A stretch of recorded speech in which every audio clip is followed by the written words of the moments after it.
were also reporting as to where the Austrian supply of munitions and manufacture of munitions were going to be situated, were you not? Erinnere mich nicht, aber wenn Sie... All right, if you don't recall it, look at it yourself. It's document D694. You'll find it a few pages on. It's page 110, my lord, on the in the English book, page 108 of the German book. It will become GB 505, and its date is the 26th of November 1935. It's page 110, and the passage that I'm going to read is in page 111.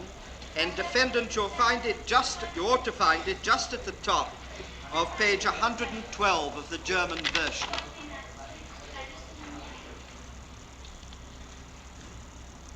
It reads, after you're dealing with the influence of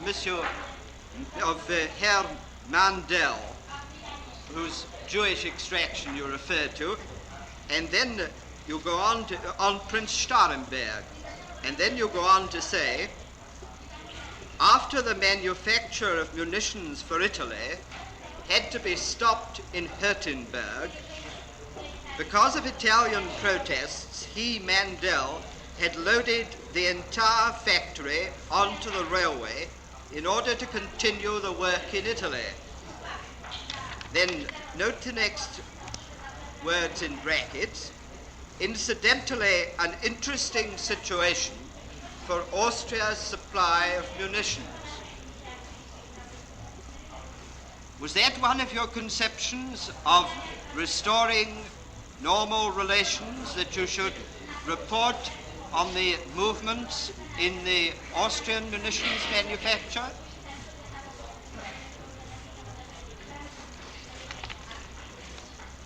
Nein, das war an sich nicht meine Aufgabe, aber dieser Bericht ergibt ja, Herr David, dass ich ein Gespräch mit dem polnischen Gesandten Gawronski wiedergebe, der mir erzählt, diese einzige Munitionsfabrik, die in Österreich existiert, wird nach Italien verlegt.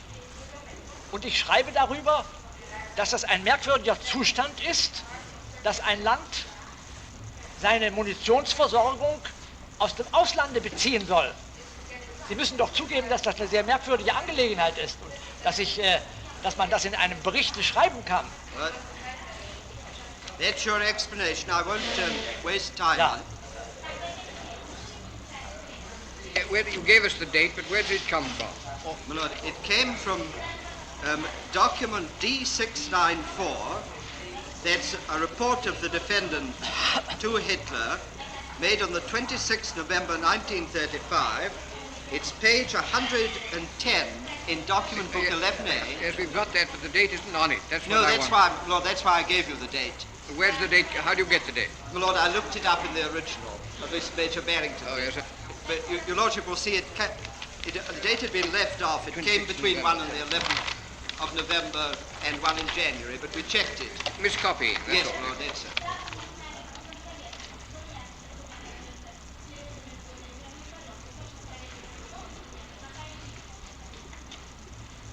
But now I want to pass, and again I want to try and deal with it very quickly, to your own personal experiences in Austria. You remember when you went to the Salzburg festival in 1935, when you've been there about a year? You remember? I don't know, because you probably went every year. But the point that I want to remind you of is this. Do you remember when you went there that 500 National Socialists greeted you with music and made such a demonstration that some other guests in the hotel wanted to telephone or telegraph to the Federal Chancellery to say that the German ambassador had caused a great Nazi demonstration? Do you remember that? Ja, ja, jawohl.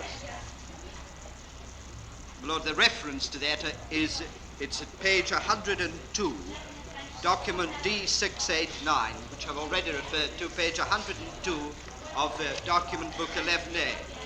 Well, now let me take another example.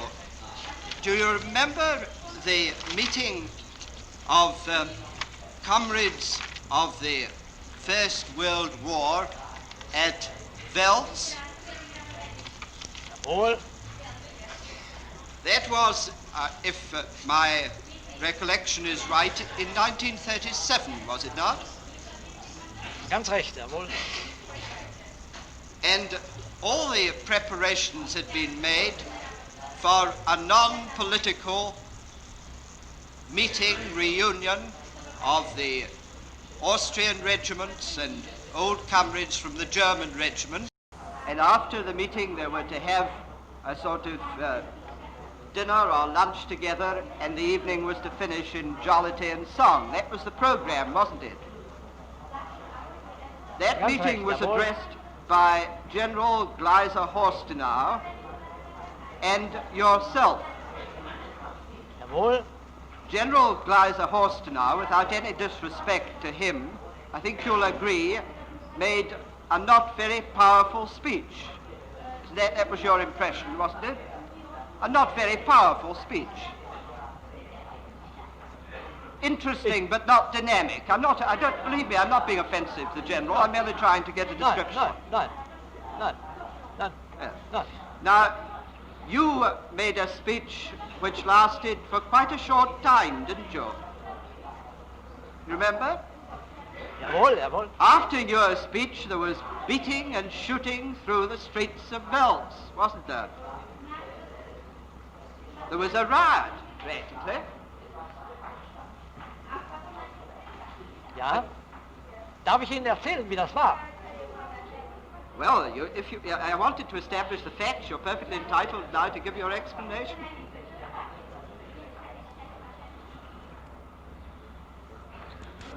Es war in Wels verabredet, ein Zusammentreffen. There's no document on this.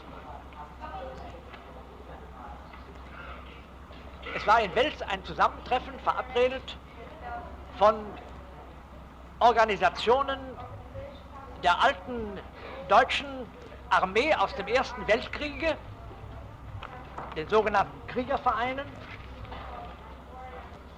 und den Veteranenvereinen Österreichs.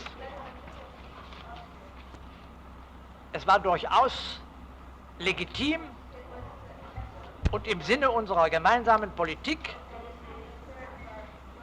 dass die gemeinsamen Erlebnisse aus dem Ersten Weltkrieg zwischen diesen Verbänden erneuert werden sollten.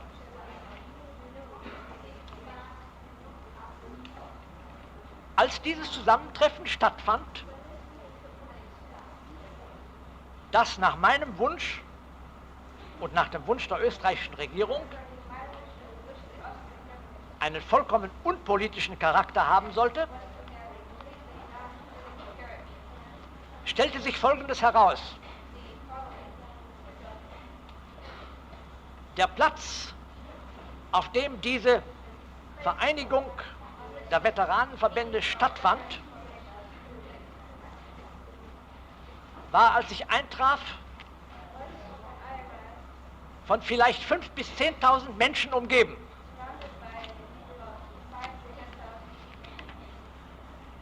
Die österreichische Regierung hatte zum Empfang der deutschen Gäste eine Ehrenkompanie des Heeres aufgestellt. Und als bei meinem Eintreffen die Musikkapelle, die österreichische Nationalhymne spielte, haben diese 10.000 Menschen, die den Platz umsäumten, die deutsche Nationalhymne dazu gesungen. Denn bekanntlich ist die Melodie die gleiche.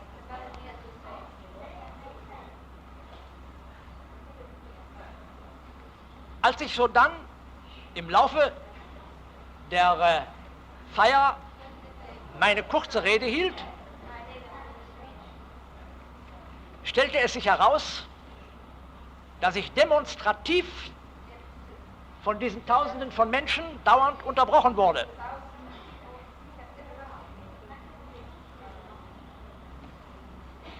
Natürlich erkannte ich sofort, dass hier von Seiten der österreichischen Nationalsozialisten eine große politische Demonstration geplant war. Und deshalb habe ich meine Rede abgebrochen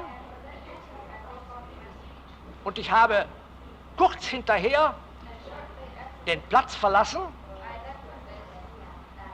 und habe auch Wels verlassen. Es ist ganz richtig, wie es Herr David dargestellt hat, dass als nun die Feier sich auflöste und die österreichische Polizei gegen die Tausenden von Demonstranten vorgehen wollte, es zu sehr unerfreulichen Zwischenfällen gekommen ist. Well, if that's your explanation, I've put the facts of the incident. Now I want to pass to another point, because I can only give examples of your activities in Austria. Before you heard the evidence of the defendant Seisenkart,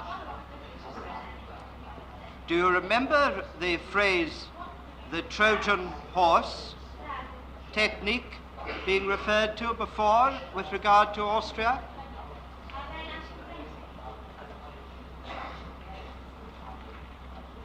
Ja. Jawohl. Er selbst, der Seisenkart, wollte nicht ein trojanischer Pferdeführer sein. Yes, but that was before that, you know. You had referred to the Trojan horse technique.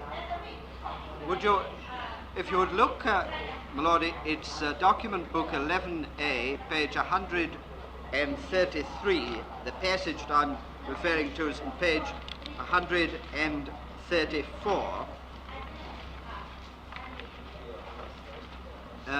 And the document is D706, which will become GB506. It's page 160. And the actual, it's 163, Sergeant Major, the actual passage. You see, that's your report to Hitler on the 21st of August 1936, where you quote an instruction of the Prague Secret Service to its Viennese branch, which says, "It is unfortunately to be noted that the wild National Socialist excesses of July 29th of this year have not had the result we expected. Austria's rapprochement to the Third Reich in the field of foreign politics is making further progress, as well as the process of the cultural collaboration of the two sister nations. One can also assume from your most recent reports that the Trojan horse of National Socialism is bringing ever greater confusion into the ranks of the Fatherland Front, and particularly into the ranks of the Heimatschutz, the Home Guard. Opposition to the normalizing of German-Austrian relations, which is extremely dangerous to Austrian independence, appears nevertheless to be relatively very great. It obviously only lacks good organization." Now, does that Czech report describe correctly what was going on? The superficial normalization of relations and a Trojan horse movement working inside the country?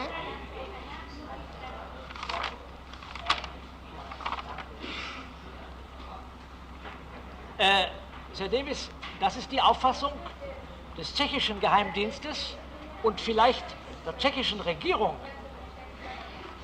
Ich führe may I remind you, Defendant, that it's the opinion quoted by you in your report to the Führer and not contradicted. There's not a word in your report suggesting that it isn't the truth. In fact, you say, you introduce it, lastly, to throw light on the present position in Austria. You are introducing it as correct information for the Führer. So you can't, I suggest to you, ride off by saying it's merely a Czech report.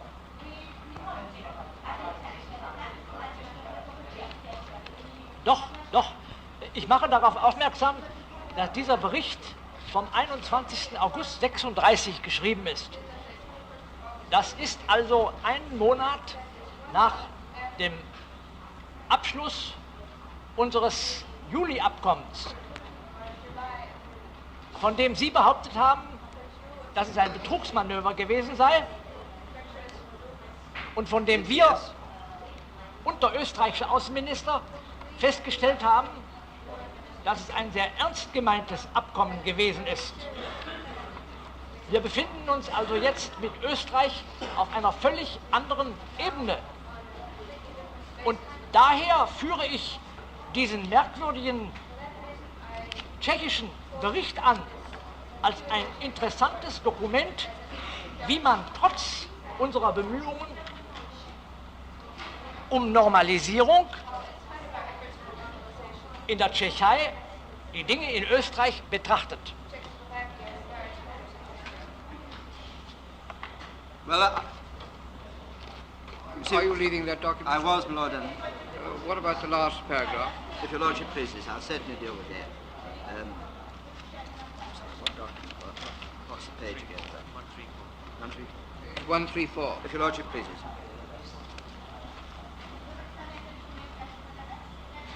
It goes on, it appears hopeless and also unpractical to us to strive to influence Austrian legitimism or the Heimwehr movement. There are, on the other hand, comparatively strong elements in Austrian Catholicism who could, with certain reservations, be called democratic. These elements, which are gradually grouping themselves round the Freiheitsbund, the Freedom Union, and which are inclined, basically, to work for an agreement with the Social Democrats, represent, in our opinion, that group which would, under certain circumstances, be inclined to bring about a revolution in internal politics in Austria. Do you agree? Did you put that forward as also representing your view?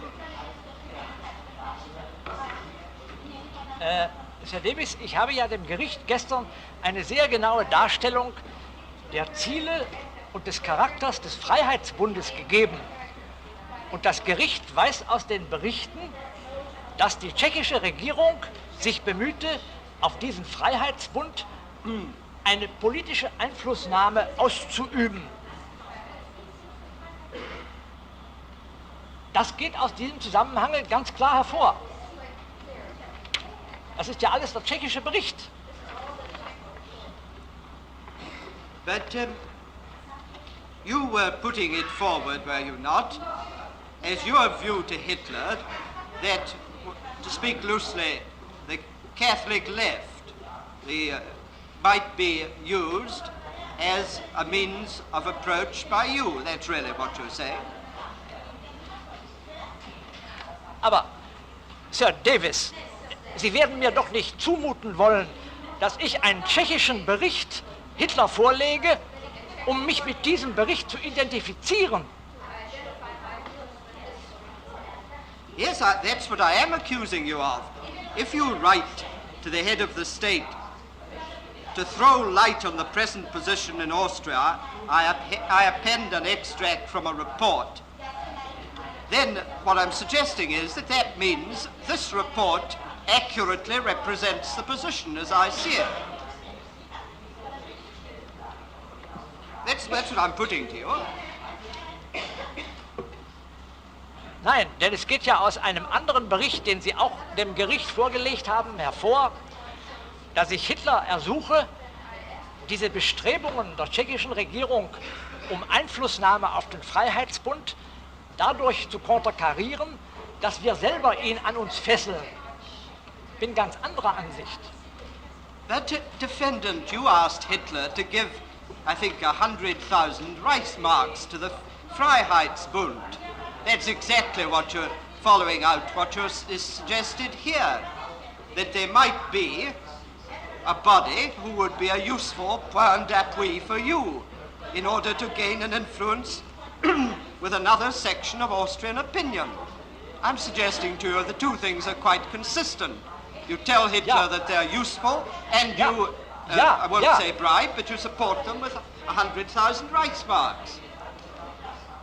That's what I'm putting to you, that you were all the time burrowing under one section of Austrian opinion after another in order to work towards the suppression of the freedom of Austria. That's what I'm putting to you. Don't let's have any doubt about it.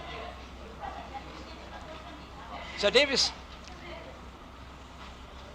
wenn etwas aus diesem Berichte klar hervorgeht, dann ist es die Tatsache, dass außerhalb der Nationalsozialisten in Österreich auch andere Gruppen, und das waren die christlichen Gewerkschaften und der Freiheitsbund, sich für den Zusammenschluss, für die Vereinigung der beiden Länder politisch einsetzten. Und Sie können mir wohl nicht zum Vorwurf machen, wenn ich als Diplomat,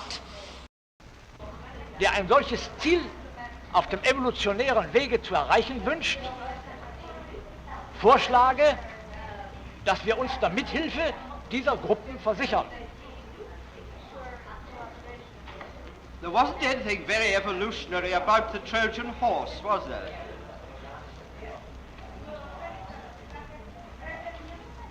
Well, however, that may be comment. Let's go on. Let's go on to another point.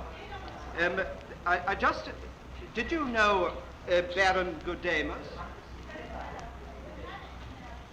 Nein, ich habe ihn nicht gekannt. You know that he was the closest confidant of the Archduke Otto. You remember? Ja, das geht aus meinem Bericht hervor. Yes. Well, now just let's look and see what Baron Gudemus had to say. That's your Lordship will find that on page 93, and it's 72 to 75 of the German version. It's document D687, which will become GB507.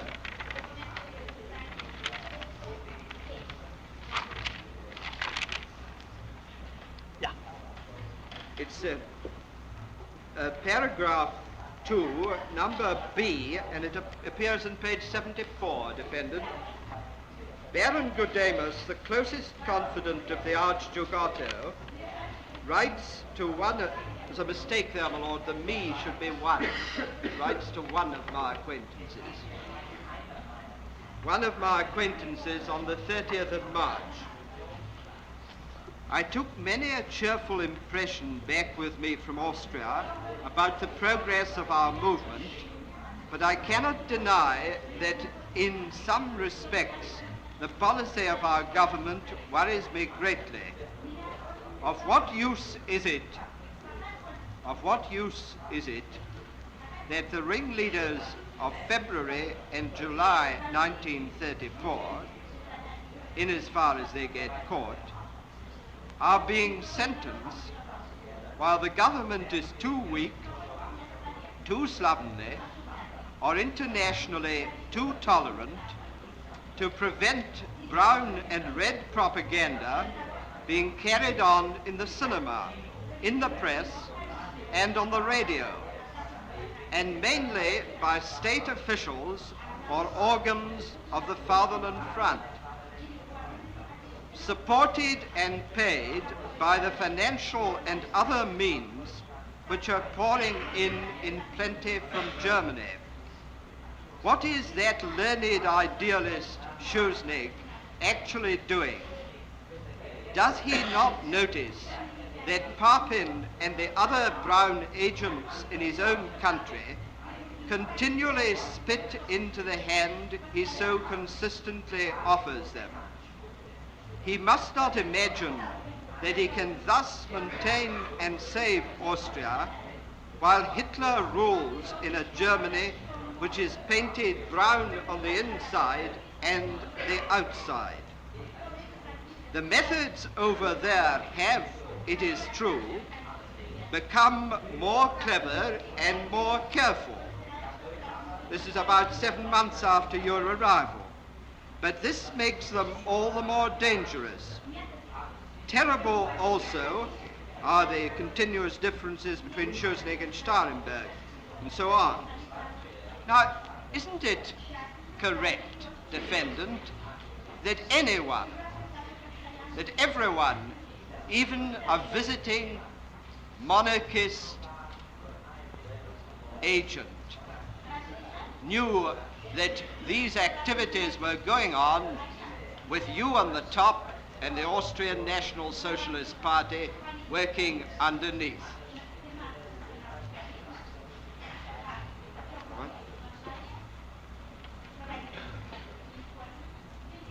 Now, before you answer, because it's only fair, look at your own comment on that. The difficulties of the internal Austrian situation could hardly be described more clearly than in this letter. Why didn't you say to Hitler, if it was the fact, Baron Gudemus is talking nonsense? I'm carrying out a perfectly four-square moral assignment to normalize Austrian relations. Why didn't you deny it if it wasn't true?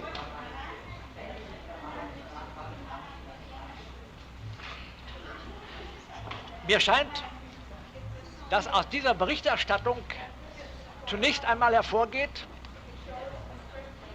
dass ich mit vollkommener Offenheit Hitler alle diese Berichte, die ich bekomme, vorlege. Auch den Bericht eines Anhängers der Habsburger Restauration, der selbstverständlich 100% feindlich... I'm suggesting, defendant, that you passed them on because they were true. You adopted them and passed them on to Hitler because they were true reports. And that was a true picture of the situation. That's what I'm suggesting to you. Now you just tell the tribunal, were they true or were they not true? If they weren't true, why did you pass them on without saying they weren't true? That's what I'm asking you. Sie werden, wenn Sie diesen Bericht des Baron Gudenus lesen, feststellen, dass er sich über die inneren Verhältnisse in Österreich auslässt und sagt, dass es unheimlich ist, die bestehenden Differenzen zwischen Schuschnigg und Starrenberg, die Konkurrenz ihrer Garden und der bleibende unterirdisch-republikanische Einfluss der noch immer bestehenden von ihren anständigen Mitgliedern... Yes, that's 3 lines out of 20, you know, that's 3 lines out of 20. There's a lot more before you come to that part. That's what I'm asking you about the other 17 lines of that report. Herr Davis, die von mir eben angezogenen Punkte beweisen die innere Schwäche der österreichischen Regierung, über die ich berichte. Wenn Sie sagen wollen, ich hätte Herrn Hitler erklären müssen, dass ich kein brauner Agent wäre, ja mein Gott, am 26. Juli haben wir sehr klar ausgemacht, unter welchen Bedingungen ich meine Arbeit in Österreich auszuführen habe. Das habe ich Herrn Hitler nicht in einem Bericht noch erklären brauchen. Ich habe ihm lediglich diesen Bericht zur Kenntnisnahme zugeschickt. Well, that's your explanation. Just look at the next paragraph of your letter. It shows another way in how you were working. Paragraph 3, the film The Old and the Young King. Now, the tribunal may not remember, but you'll correct my recollection. That's a film, if I remember right, dealing with the relations of Frederick William I and Frederick the Great. Am I right? It was a proper... Yes, yes. The film The Old and the Young King was shown here for the first time a few days ago in the presence of Mr. Jannings. That's Emil Jannings, the actor, I think.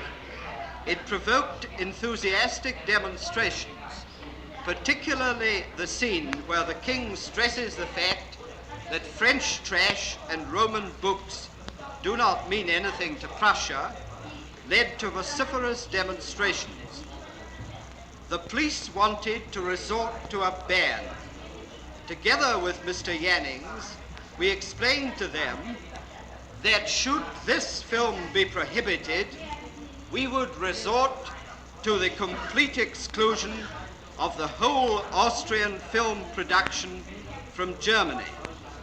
This worked.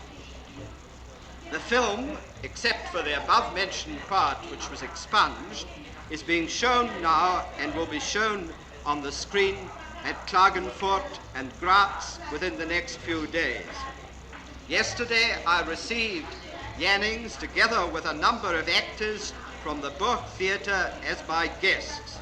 He said he was very satisfied with his success, and we discussed in detail the plan of a film of Bismarck, for the production of which I recommended Bemelberg to him as the writer of the script. That is, you were forcing a film which contained Prussian propaganda to be shown in Austria on the threat of excluding Fräulein Wessler and Maskerade and the other Austrian films of that date from the rest of the German market. You are forcing your propaganda by a threat of excluding Austrian films. Isn't that right?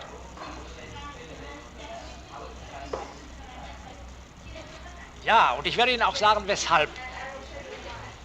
Ich muss Ihre geschichtliche Kenntnis dieser Dinge etwas erweitern, Sir David. Friedrich der Große hat im Verhältnis zwischen Deutschland und Österreich, wie Sie wissen, eine sehr bedeutende Rolle gespielt. Und wir waren bemüht, damals in dem Verhältnis zwischen unseren beiden Ländern die geschichtlichen Unrichtigkeiten, welche aus der Zeit Friedrichs des Großen stammten, zu beseitigen. Zu diesem Zweck hat der berühmte österreichische Historiker Professor Schirbig ein großes Werk geschrieben. Und dieser Film, von dem hier die Rede ist, diente dem Zweck, zu zeigen, dass wir eine gemeinsame, große deutsche Geschichte haben, die beide Völker gemeinsam betrifft. Darum, das heißt für die kulturelle Annäherung zwischen beiden Ländern, habe ich darauf bestanden, dass dieser Film vorgeführt werde. Und so ist es auch geschehen. I haven't the slightest doubt about your motives in wanting the film to be shown, Defendant. What I'm asking you is why you pressed it against the wish of the Austrian authorities by threat of excluding Austrian film production from the German market. Why did you threaten the Austrian authorities in that way?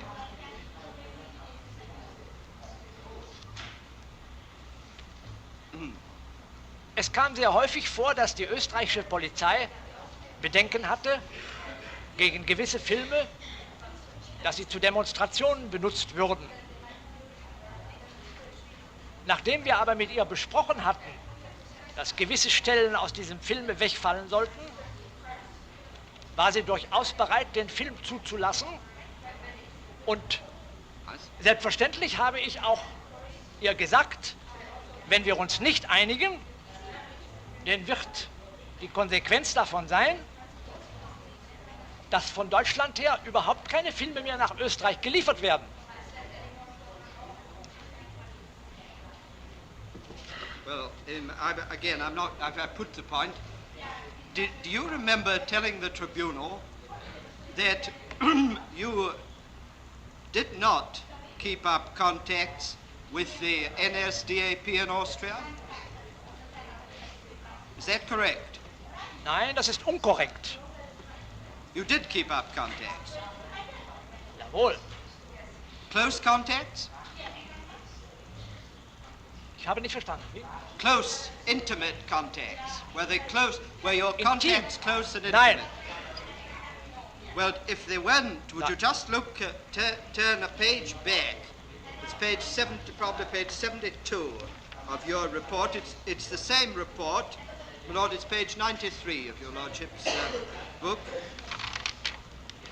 You began that report by saying, I have first to report on the development of the local NSDAP.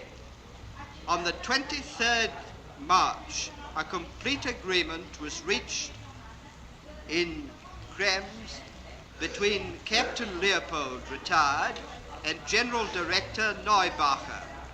In accordance therewith, Neubacher subordinated himself to Leopold in every way and recognized him as Führer for Austria.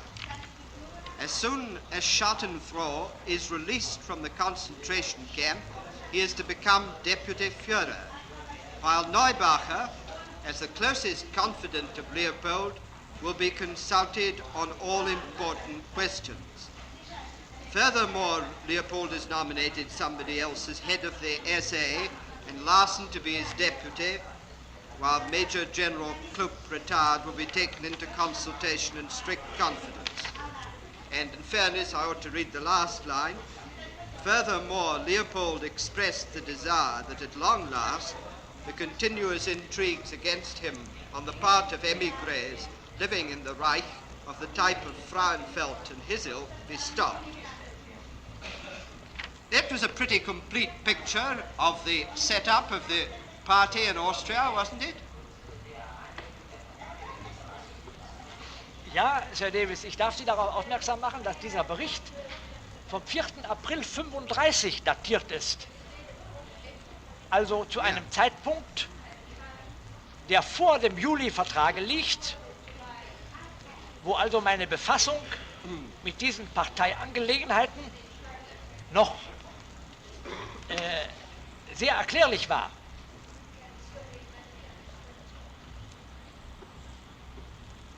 Well, if you attach importance to the date, just let's look at the report of the 1st of September 1936, which is on page 33 of document book 11, page 26 of the German book.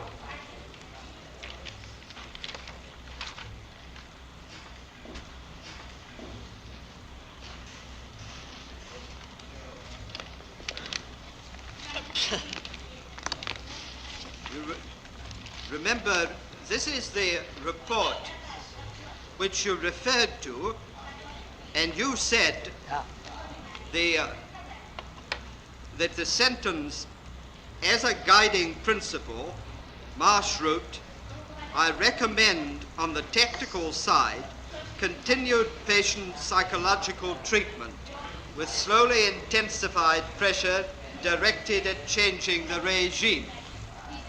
You told the tribunal that that meant that you wanted a change in the officials in the Ministry of the Interior.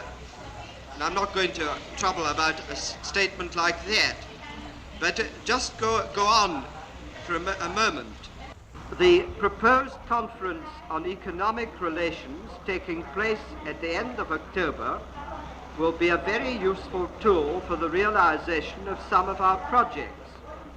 In discussion with government officials, as well as with leaders of the illegal party, Leopold and Schadenfroh, who conform completely with the agreement of July the 11th, I am trying to direct the next developments in such a manner to aim at cooperative representation of the movement in the Fatherland front. Now, it's quite clear, is it not, that you were on the 1st of September 1936, after the agreement, having discussions with the leaders of the illegal party, Leopold and Schadenfroh. So may we take it, I don't want to spend time on it, may we take it that throughout your time in Austria, you were in close and constant touch with the leaders of the Austrian National Socialist Party? Nein, Sir Davis. Die von Ihnen eben angezogene Unterhaltung bezieht sich und wird gerechtfertigt durch das Juli-Abkommen. Ich habe das bereits gestern im Gericht auseinandergesetzt. In dem Juli-Abkommen hat der Bundeskanzler Schuschnigg zugesagt, Mitglieder der nationalen Opposition zur Mitarbeit heranzuziehen. Infolgedessen war es meine selbstverständliche Pflicht, mich dafür zu interessieren, ob und inwieweit die Mitarbeit solcher Kräfte von Schuschnigg angestrebt wurde. Das beinhaltet diese Besprechung mit den Führern. Und ich darf ausdrücklich feststellen, dass mein Kontakt mit der österreichischen Partei nach dem Juli-Abkommen sich lediglich in dieser Richtung bewegt hat. I see. Well, I'm not going to go into that further. I've referred the tribunal to two documents. There are other references which I needn't worry. I want you to come now to November 1937. Could you fix as carefully and as closely as you can the date of your meeting with the defendant Seyss-Inquart at Garmisch?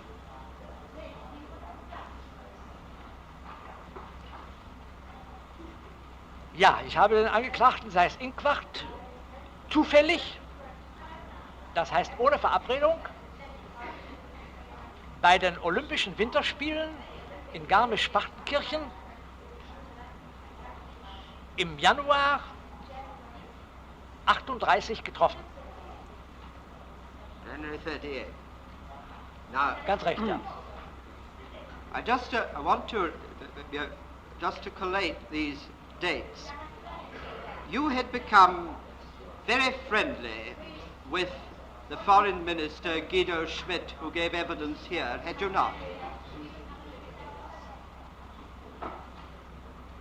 Ich war mit dem Außenminister in sehr freundschaftlichen Beziehungen, ja. Yes. I mean, you gave him the due, although you were 20 years his senior. You had given him the due for some time, hadn't you? You had been on intimate relations. Isn't that right? Ich finde, dass 20 Jahre kein Maßstab sind für eine Freundschaft, 20 Jahre Lebensunterschied. Ich habe Herrn Schmidt geschätzt, wie ich gesagt habe, als einen aufrechten und sehr verständigen Diplomaten und Mann. But I think you'll agree with me, it's not unimportant, that it is unusual for an ambassador to be on terms with a foreign minister, especially one 20 years his junior who's not a contemporary, on such terms that he uses the familiar due to him. Won't you agree with me? It's quite an unusual form of intimacy between an ambassador and a foreign minister.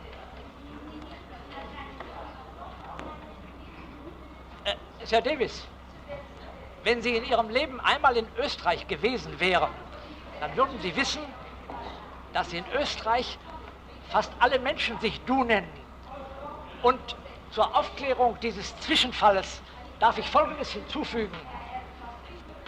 Ich habe dem Außenminister Schmidt, den ich sehr schätzte, am Tage unseres Auseinandergehens, unserer Trennung, als ich Österreich verließ, habe ich ihm gesagt, lieber Freund, wir haben so viel zusammen gearbeitet, jetzt können wir uns auch du zueinander sagen. Well, now, what I'm interested in is this, that it was in November 1937 that you and Dr. Guido Schmidt first began to discuss the question of Herr von Schuschnigg meeting Hitler, was it not? Ich glaube, dass ich sie nicht nur mit dem Außenminister Schmidt, sondern auch mit Herrn von Schuschnigg selbst besprochen habe zu diesem Zeitpunkt. Dass eine Aussprache zwischen den beiden Just for the moment to answer my question, you discussed it with Schmidt. Yeah. You heard Dr. Schmidt give his evidence that the defendant Goering had told him, with great frankness, as the defendant Goering says he told everyone else, and as he told this court, that he was out for the union of Germany and Austria by any means and at all costs. You heard Dr. Schmidt say that Goering had told him that that was his view. And I said, in all fairness, he's been perfectly consistent. It's the view he's expressed here and apparently to a lot of other people. You remember, Dr. Schmidt said that. You may take that from me. Jawohl. Now, we've heard that the defendant Goering had said that to not only to Dr. Schmidt but to Mussolini, and as I say, to the High Tribunal, and I think to several other people. Had he never said it to you? Nein, Sir Davis, ich habe mich über die Did you know that it was his view? Huh? Did you know Nein. that it was his view? What, you didn't know that was Goering's view? Lassen Sie mich einen Moment reden, ja? Selbstverständlich wusste ich, dass es Goerings Wunsch war, eine Vereinigung dieser beiden Staaten herbeizuführen. Bei der Unterhaltung mit Mussolini bin ich ja selbst zugegen gewesen. Aber Sie wollen bitte betrachten, dass Herr Goering damals für die Außenpolitik nicht zuständig war. Die Frage, welche Politik in Österreich gemacht werden sollte, war ausschließlich zwischen Hitler und mir verabredet worden. Und ich erinnere mich nicht, dass ich in diesen Jahren zwischen 36 und 38 darüber mit dem Marschall Goering gesprochen hätte. I'm dealing with November 1937 at the moment, and 3 months later, the defendant Goering was very competent in foreign politics and the Austrian question, as you who listened to the accounts of his telephone conversations must know. Now, but I want you just to take the dates as we've got them now. Goering had told Schmidt his view. You and Schmidt were discussing this meeting between Schuschnigg and Hitler. In January, you have a political discussion with Dr. Seyss-Inquart at Garmisch. On the 11th, no, I've got one date out of order. On the 11th of November, as Mr. Dodd put to Dr. Seyss-Inquart, he had written a letter to Dr. Ure saying, I don't think anything will happen this year, but the developments will take place in the spring. Then after that letter, he sees you at Garmisch in January. And in February, you arrange this meeting finally arrange this meeting between Schuschnigg and Hitler.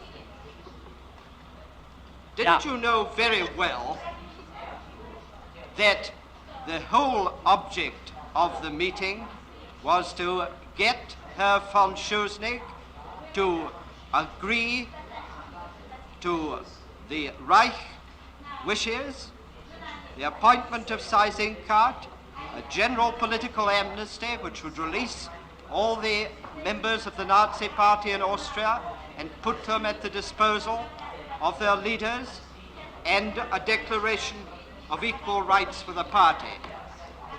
Didn't you know that the whole object of the meeting was to get Herr von Schuschnigg to agree to these terms, so that you'd have the Austrian National Socialist Party unfettered and free to work for German aims in Austria?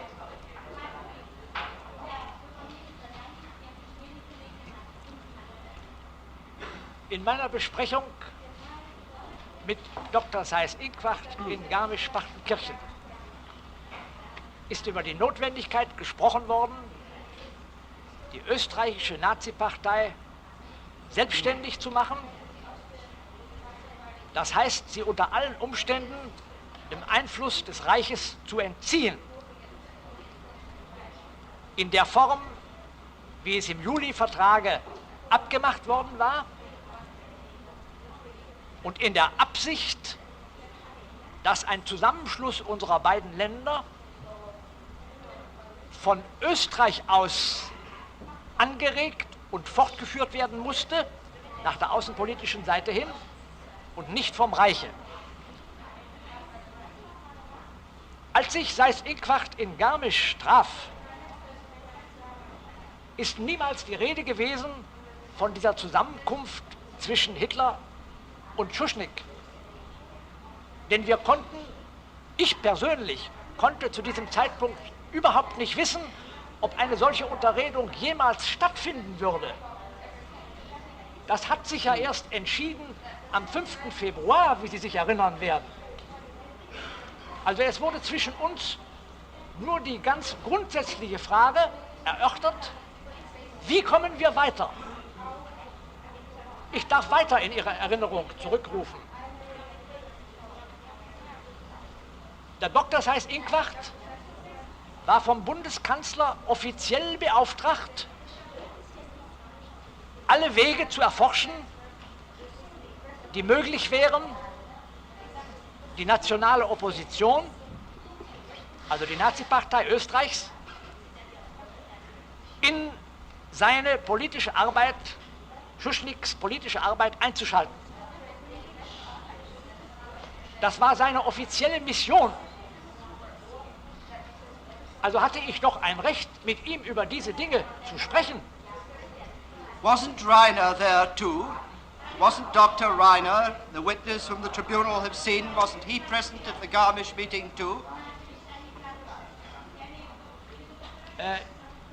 Dr. Reiner. Es scheint, Sir Davis, dass es der Fall war. Ich erinnere mich nicht mehr daran. Seyß-Inquart hat mir gesagt, es sei möglich, dass sich Dr. Reiner uns beiden auf einem Spaziergang angeschlossen habe. Ich persönlich habe mich nicht daran erinnert und habe auch mit Reiner kein politisches Gespräch geführt. Well, now, you've given your explanation of the turn of the year. I just want to remind you of one other point. You were very well aware of the von Blomberg and von Fritsch crisis in the army, were you not? I mean, I don't want to go into disagreeable details again, because they're present before the tribunal, but you knew that that crisis had risen, and this you'll see the importance of. General von Fritsch had been at the War Academy with you, hadn't he? Ganz recht, jawohl. He was an old friend, and you knew, as I think everyone who's mentioned his name in this court has said, that General von Fritsch was a man of the highest character, and that the sort of charge that was brought against him was one which anyone who knew him would regard with ridicule if it wasn't so tragic, and so they'd regard it with contempt. Isn't that so? That's your view. And you had a very good idea, had you not, that apart from the treatment of the Field Marshal von Blomberg, that von Fritsch had been the subject of a trumped-up charge in order to prevent him becoming head of the Wehrmacht. You knew that, didn't you? Das ist mir jedenfalls später, nachdem ich die Umstände erfahren habe, durchaus klar geworden. Ja. That's not the important thing, Defendant. It's your state of mind in the 5th of February 1938. You knew by then that the Nazi clique in the government had brought a framed-up charge against a man whom you regarded as the soul of honor, didn't you?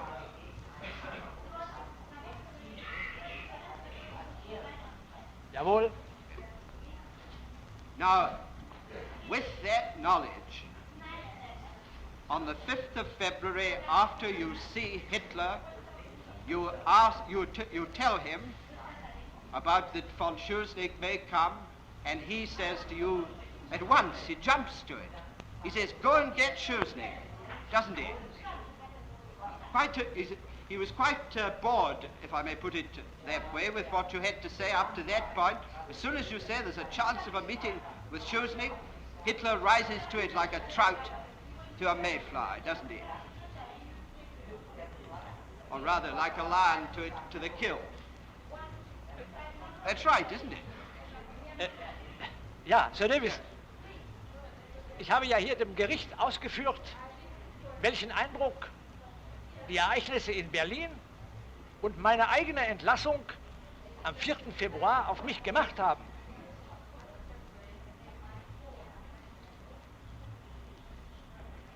Finden Sie, es kann doch nicht erstaunlich gefunden werden, dass ich nun versuchte, gerade weil ich befürchte, es wird ein anderer Kurs eingeschlagen, dass ich versuche, diese von lang her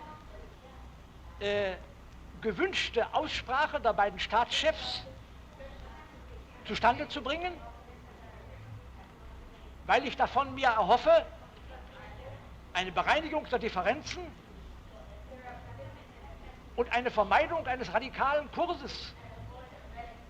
Das habe ich ja dem Außenminister Schmidt und habe ich ja auch dem Kanzler Schuschnigg gesagt, als ich sie beide bat, wenn irgend möglich, an einer solchen Bereinigung der Aussprache teilzunehmen. Now, Defendant, I'm not going to go through the circumstances of the meeting of the 12th of February because I went through with the Defendant von Ribbentrop and the court are well seized with them. But I want to ask you this one question, and I do ask you to consider it carefully, because the question of your own veracity may depend on it. Are you now saying that there was not pressure put on Herr von Schuschnigg at that interview?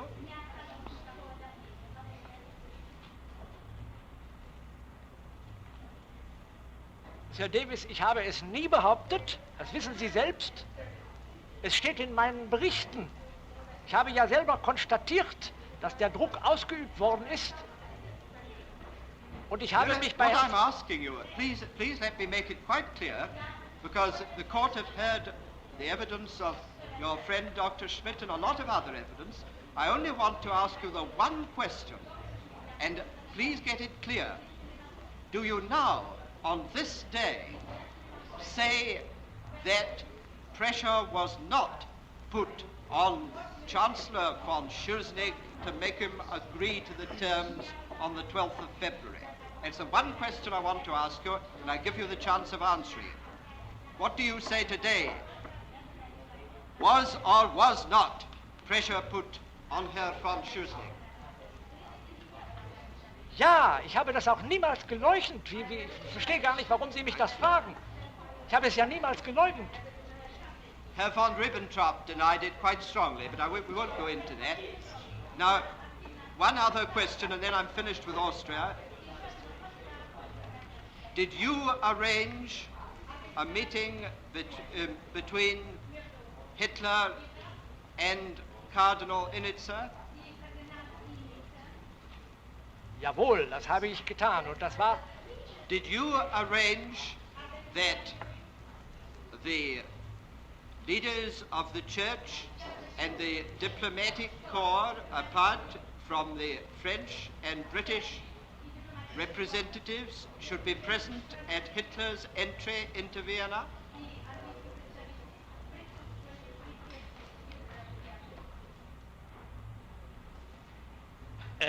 Was die Kirchenführer anbetrifft, so ist es nicht üblich, dass sie bei Paraden zugegen sind, und ich habe es bestimmt nicht angeregt. Was die Diplomaten anbetrifft... Did you arrange for the diplomatic corps to be present?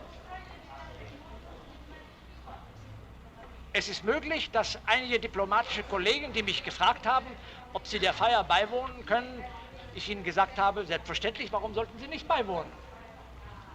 Well, I'm not going to argue about the way you put it. My Lord, I have now finished with Austria. I have 3 very minor matters which I hope will take a short time, but it might be a convenient period which to Yes. set.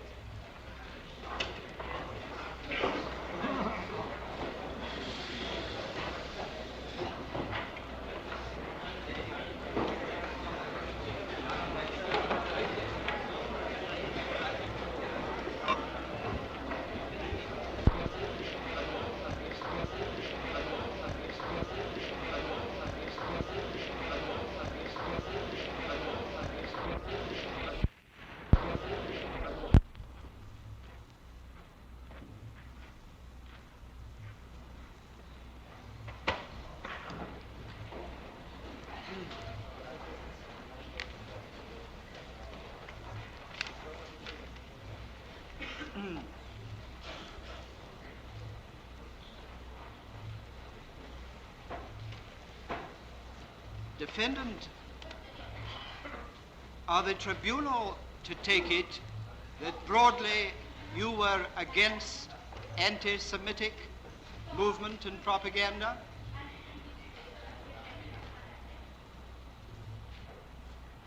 Ich hab die Frage nicht ganz verstanden. Are the tribunal to take it that broadly you were against anti-Semitic action and propaganda? Im Gegenteil, es war mein Ziel, mein Wunsch und das ganze Programm meiner Arbeit zu einem Zusammenschluss, zu einem Zusammenfinden beider Länder so viel wie möglich beizutragen, weil es ja der große Wunsch der deutschen Nation war. I don't think you can have understood my question. Let me repeat it. I'm now coming on to the Jews. The Jews. Ah, yes. Well, now let me repeat it again. Are the tribunal to take it that broadly you were against anti-Semitic action and propaganda?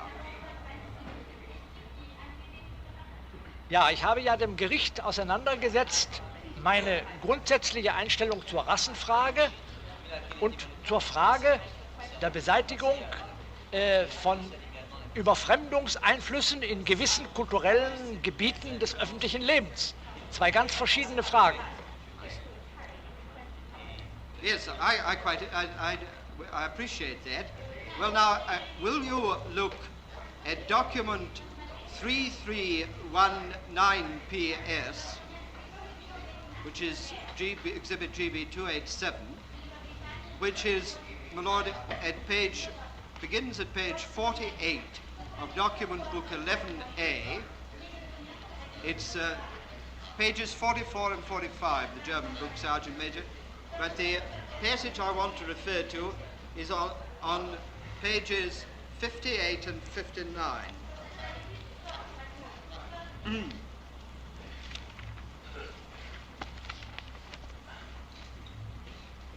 Now, this defendant is a confidential report of the work session of the consultants on Jewish questions of the German missions in Europe on the 3rd and 4th of April 1944.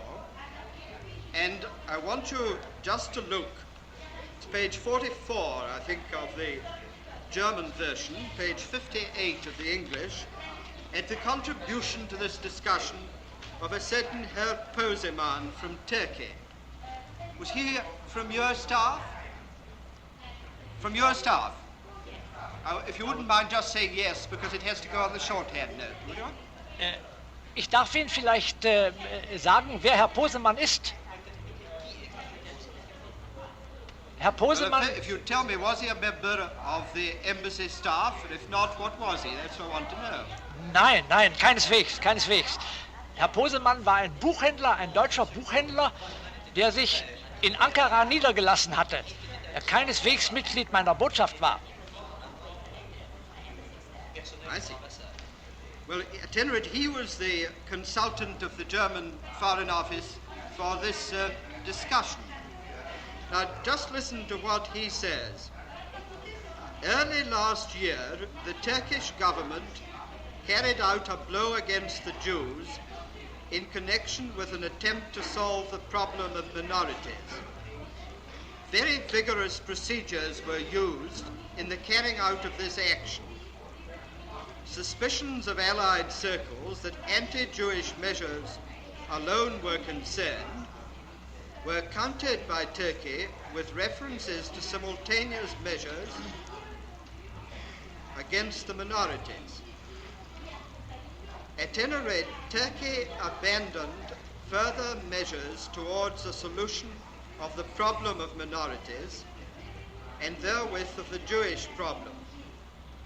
For this reason, no anti-Jewish propaganda can be carried on under our direction at the present moment, since it is not desired and would be a burden on Turkey's present foreign policy. There are no anti-Jewish publications in Turkey, apart from caricatures and comic books about Jews. A dawning realization of the extent of international Jewish domination can be seen in the translation of the Protocol of the Elders of Zion and of Ford's book, The International Jew. The marketing of these brochures and their distribution has been promoted by the embassy. For the time being, only work within this narrow range is possible, since, as has already been emphasized, anti-Jewish propaganda that was obviously German-inspired can give rise to unfavorable political complications for us. Now, do you believe in the Protocol of the Elders of Zion? Do you believe that it's a correct and authentic work? Keineswegs, nein. Then why was it the marketing of these brochures being promoted by the embassy? Ich darf vielleicht dem Gericht eine kurze Erklärung abgeben über den ganzen Zusammenhang dieser Tagung. Diese Tagung war vom Auswärtigen Amte einberufen, und zwar sollten an ihr teilnehmen die Referenten der Botschaften und Gesandtschaften, welche eigens angestellt waren für die Bearbeitung des jüdischen Problems.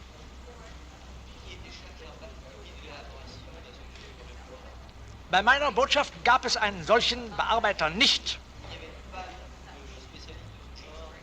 weil ich das immer abgelehnt habe. Infolgedessen hatte die Partei von sich aus den Buchhändler Posemann mit dieser Aufgabe betraut und ihn zu dieser Konferenz entsandt. Wenn Herr Posemann hier feststellt, dass die Botschaft die genannten Propagandabroschüren verbreitet habe, dann befindet er sich in einem großen Irrtum. Denn erstens würde die türkische Regierung eine solche Verbreitung niemals zugelassen haben. Und zweitens können Sie sich heute überzeugen, Sir Davis, dass diese Broschüren alle noch im Keller meiner Botschaft in Ankara liegen.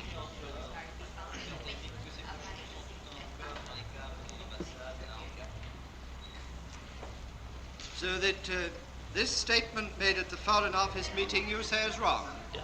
Well then, let us pass let us pass to another subject, if that's your answer. I want to ask you one or two things about the Catholic Church. You remember the Fulda Declaration of the bishops? Now, this is right, isn't it? That was made and based on an assurance which Hitler gave to the Church of his good intentions on the 23rd of March 1933. Remember, Hitler made a... Ja, nicht nur am 23. Auch in der Regierungserklärung hat Hitler sehr ausdrücklich sich auf den Boden gestellt, dass die beiden christlichen Konfessionen die Basis jeder Politik sein müssen. Now, that in turn was the result, at least in part, of a statement of yours at the cabinet meeting on the 15th of March 1933,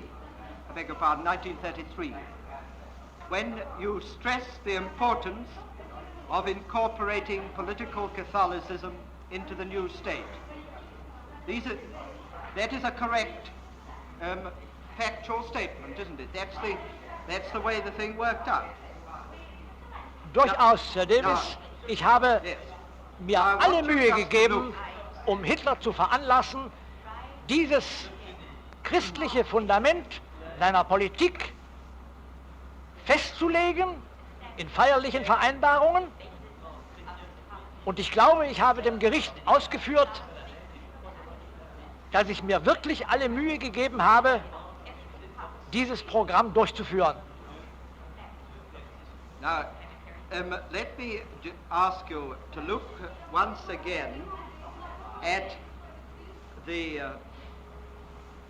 document book 11A, page 96, it's page 78 of the German version, which is document 2248 PS, and is your report to Hitler of the 20th of July 1935.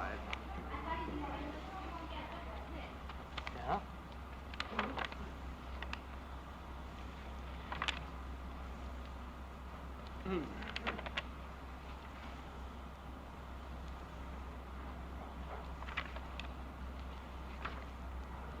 Now, in that report, you use these words. Try and find it, John, lost the place. The clever hand which eliminates political Catholicism without touching the Christian foundation of Germany. My Lord, it's on page 99 of the English text, and it's page 86, Defendant, page 86 of the German text. My Lord, it's the first break on page 99. Cultural problems assume particular importance. The way in which Germany deals with political religious difficulties, the clever hand which eliminates political Catholicism without touching the Christian foundation of Germany, will not only have a decisive effect on England or Catholic Poland, one can rather say that the solution of the German-Austrian question stands or falls with it. Now, what I want you to bear in mind, this is your account to Hitler. In July 1935, over 2 years after the Concordat, the clever hand which eliminates political Catholicism without touching the Christian foundations of Germany. Now, your counsel quoted one passage of His Holiness the Pope's allocution, and I'd just like you to look and tell the tribunal whether you agree with the next passage in which which occurs after the bit quoted by Dr. Kabushov. Lord, this is a new document. No, Lord, I'm sorry. It's an old exhibit. It's document 3268 PS, which is United States Exhibit 356.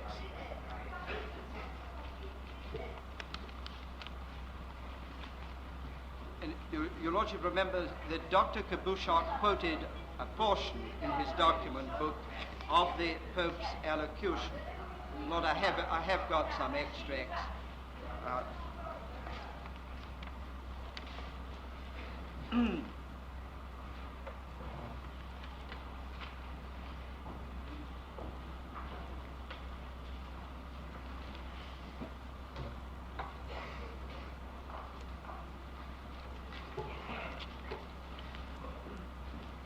Now, after the bit which Dr. Kabushok quoted as to the Concordat having prevented worse evils, His Holiness goes on to say, the struggle against the Church did in fact become ever more bitter.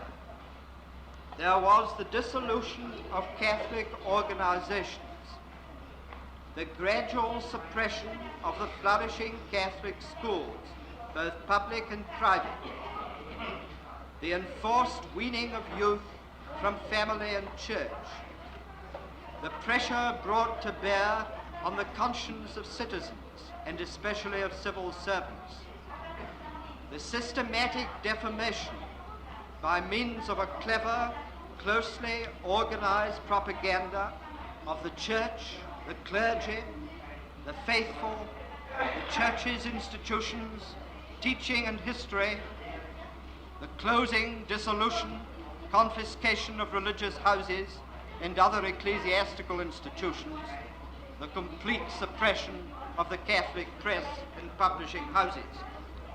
Do you agree with His Holiness that that is a correct description of the action of the German Reich against the Catholic Church?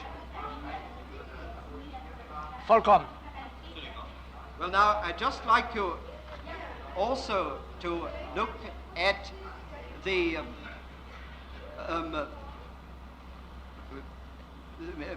Mitbrennende Sorge, which is document 3280 PS, and your Lordships will find it at page 40 of document book 11.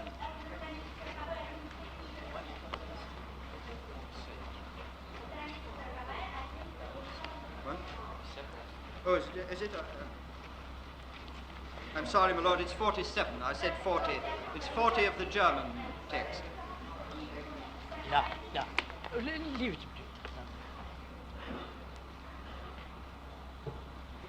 Now, you'll note that that is quite early. It's on the 14th of March, 1937.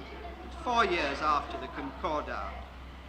And he says in the second sentence, well, it discloses intrigues which from the beginning had I ask you to note that, had no other aim than a war of extermination. In the furrows in which we had labored to sow the seeds of true peace, others, like the enemy in Holy Scripture, sowed the tares, like the enemy in Holy Scripture,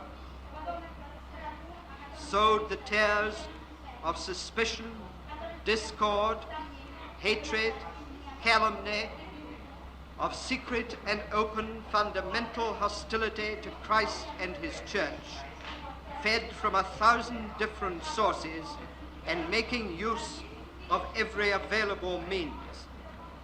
On them and on them alone, and on their silent and vocal protectors, rests the responsibility that now on the horizon of Germany there is to be seen not the rainbow of peace, but the threatening storm clouds of destructive religious wars. Now, defendant, what I want you to tell the tribunal, do you agree with that? Do you agree with?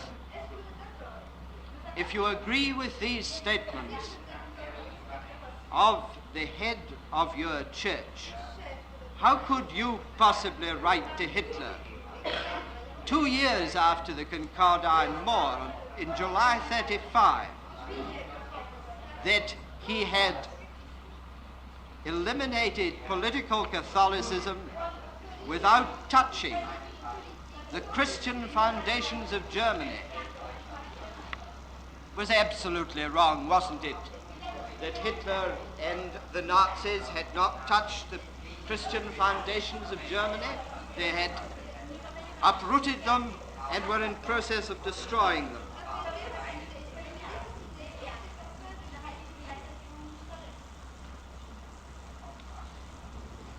Sie verwechseln, Sir David, zwei vollkommen verschiedene Dinge. Der politische Katholizismus,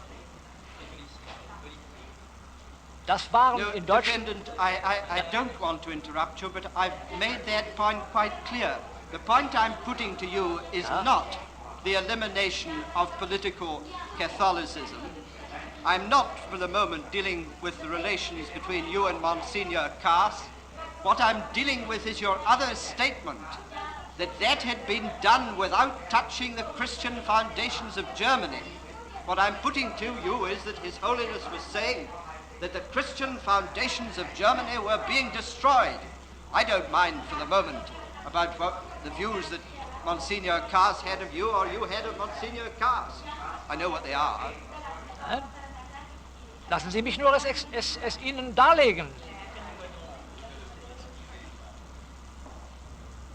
Der Kampf gegen die Kirche und ihre Institutionen, gegen die sich die Enzyklika seiner Heiligkeit im Jahre 37 und sehr viel mehr noch im Jahre 45 richtet, in Ansehung der Verschärfung der Lage, die während des Krieges eingetreten ist.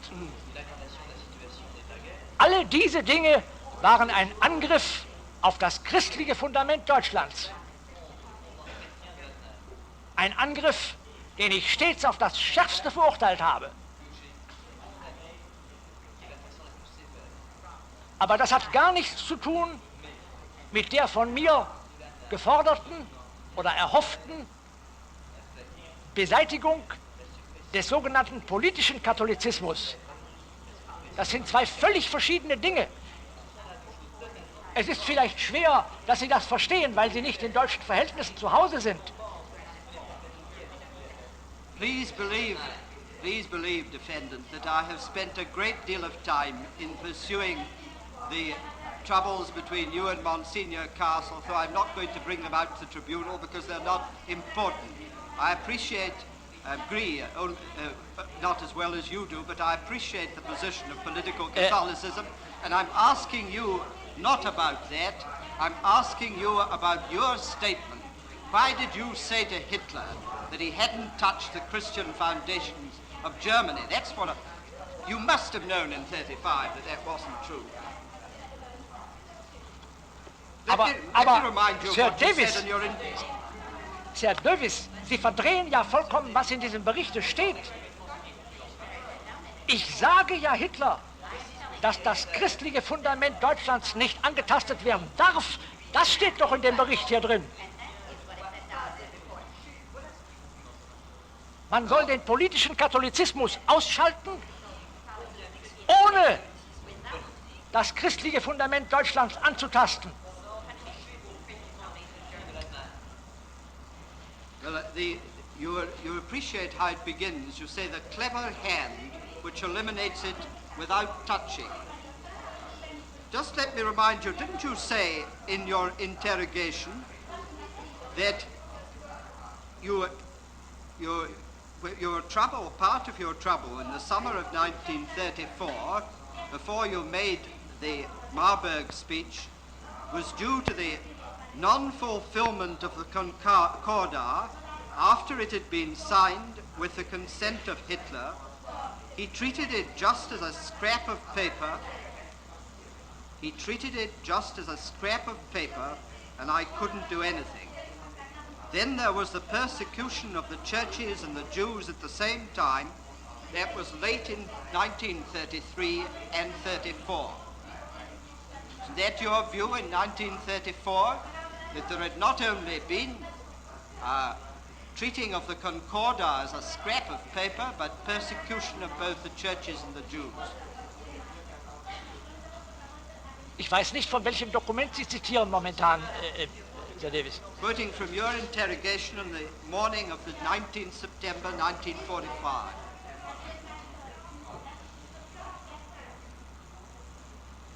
Ja, natürlich war es meine Ansicht, als ich die Marburger Rede hielt, dass gegen alle diese Dinge vom Staate verstoßen wurde. Sonst hätte ich ja diese Rede nicht gehalten. Aber in dieser Rede, Sir Davis, habe ich ja nochmal ausdrücklich betont, dass kein europäischer abendländischer Staat bestehen kann ohne das christliche Fundament. Und dass wir uns selbst aus der Reihe der christlichen Völker ausschalten und aus unserer Mission im Europa ausschalten, wenn wir auf unsere christliche Basis verzichten. Deutlicher kann ich es doch nicht sagen. Und ich werde vielleicht Ihnen noch etwas anderes sagen zum politischen Katholizismus. Zum politischen Katholizismus. Sie haben meine Aussprachen mit Monsignor... I especially wanted to avoid troubling the tribunal with the exchanges between you and Monsignor Kaas, because both of you used harsh language which might not sound very good if I repeated it now. If you want to go into it, do, but don't open it up. Don't open it up unless you Sir must. Davis, ich empfinde diesen Vorwurf, den Sie mir machen, als einen der ungeheuerlichsten, weil er gegen meine ganze Auffassung verstößt.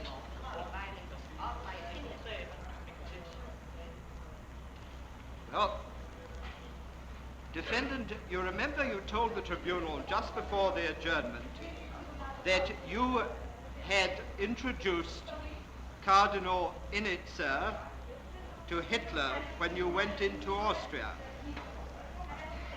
You remember that after the statement to which Dr. Kabushak has referred, Cardinal Innitzer, in a broadcast from Rome, made clear that he was only accepting the Nazi rule of Austria on certain conditions. Remember that? Wohl? Now, I'd just like you to see what happened to Cardinal Innitzer. Would you look at, this is a new document, my Lord, D903, become GB 508. Lord, this is a statement in the form of an affidavit from priest, Dr. Weinbacher, which I've only got from Vienna on the 7th of June.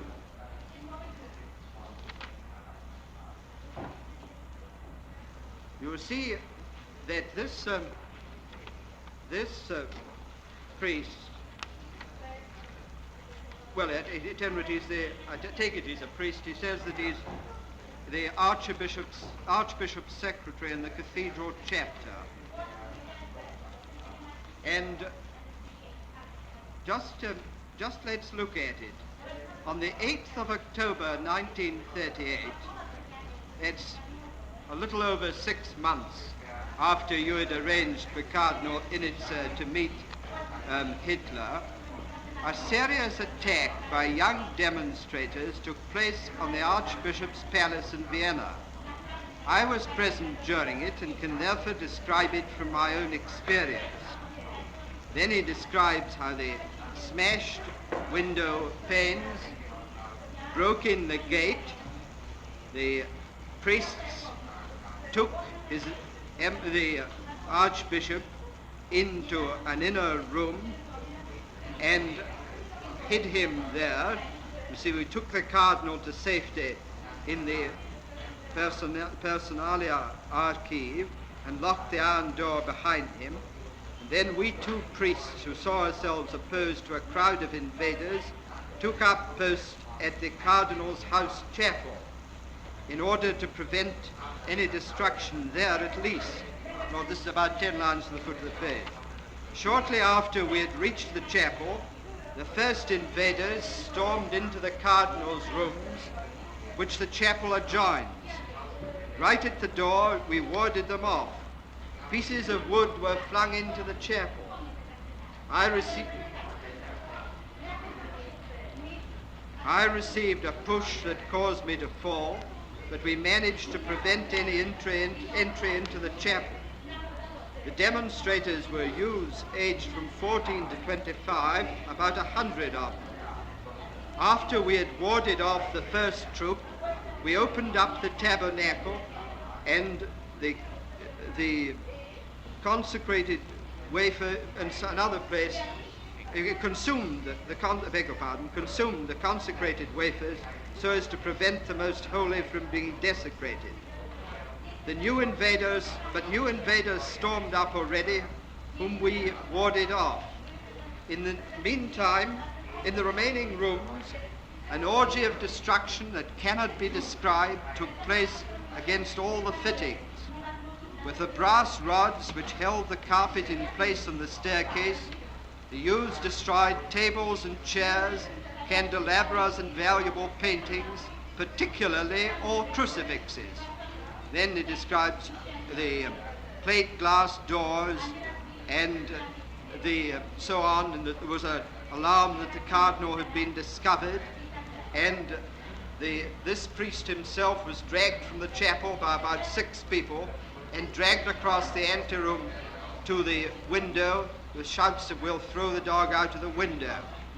And then eventually the police came, and you'll notice their idea of what was a proper reparation. Then there came a police lieutenant colonel and apologized. Then there appeared a representative of the Gestapo and expressed his regret, stating, however, that the police had not much desire to intervene. And then there was a further demonstration against the cathedral rector in 3 Stephansplatz, and where they threw the cathedral curate, Krawatik, out of the window into the yard. This priest lay in hospital until February with a fracture of both thighs. And now I'd ask you to look at the penultimate paragraph, that the demonstration was not the result of youthful wantonness or the embitterment, but a well-thought-out plan known to official quarters, is obvious from the speech of Gauleiter Berko, who on the 13th of October in the Heldenplatz represented the cardinal as the guilty one in the nearest possible manner. Now, Herr von Papen, you had a great responsibility in relation to Cardinal Innitzer, had you not? You had introduced him to Hitler. You must have learnt, I'm from the ramifications and communications of the Catholic Church of this attack on the Cardinal's house 6 months after the Anschluss. Did you not? You must have learnt of this. Gehört, später, ja. Ja. Darf ich Ihnen meine Stelle... What protest did you make when you heard of this disgraceful attack on a prince of the church and the throwing out of the cathedral curate out of the window and breaking both his thighs, the desecration of the church, of the chapel, the breaking of crucifixes? What protest did you make about it? Ich darf Sie daran erinnern, Sir Davis, dass ich seit einem halben Jahr, seit mehr als einem halben Jahr, aus dem Dienst ausgeschieden war, dass ich mit den Dingen überhaupt nichts mehr zu tun hatte und dass ich selbstverständlich die Einzelheiten dieses Vorfalles, der im höchsten Maße bedauerlich und ein verbrecherischer Überfall ist, dass ich sie verurteilt habe, aber dass die Einzelheiten ja nicht in der deutschen Presse gestanden sind und dass ich sie in dieser Form wahrscheinlich hier zum ersten Male sehe. Aber lassen Sie mich Folgendes noch sagen. Well, Wir haben dem Defendant, you haven't answered the question.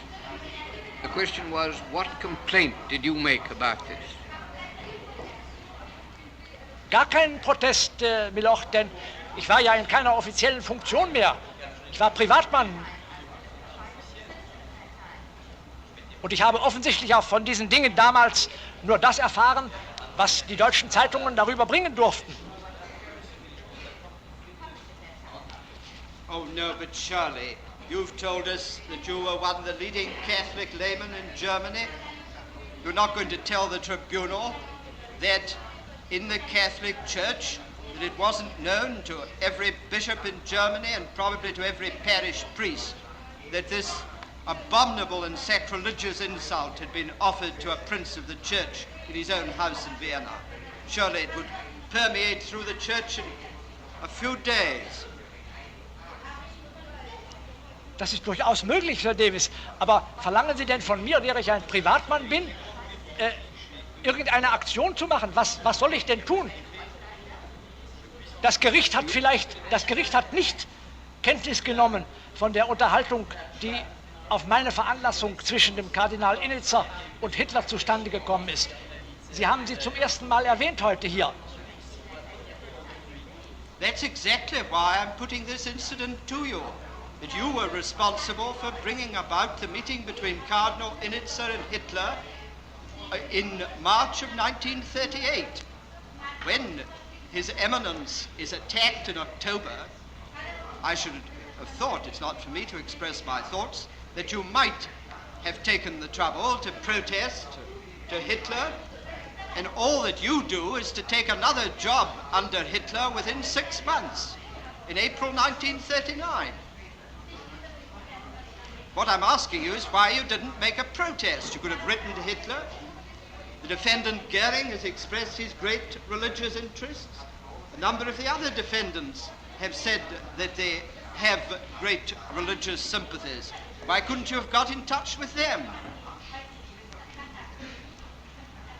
Weil ich im Herbst 1938 mich von sämtlichen politischen Geschäften zurückgezogen habe und auf dem Land gelebt habe und überhaupt mich nicht um die politischen Angelegenheiten bekümmert habe mehr.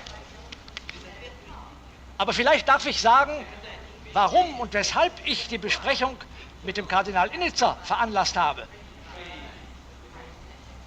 No, that is not the point that I'm interested in at the moment. The meeting on the 15th of March had passed. I was interested in the fact that this took place, you knew of it and made no protest. Now I'm going to come to another point. Dr. Kabushak can raise it if he wants later on. Defendant, you've heard a number of your co-defendants giving evidence and saying that they didn't know of the terrible repressive measures that were taking place in Germany.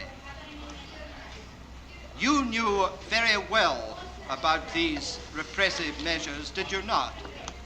You knew about the action of the Gestapo in the concentration camps, and later you knew about the elimination of the Jews, did you not?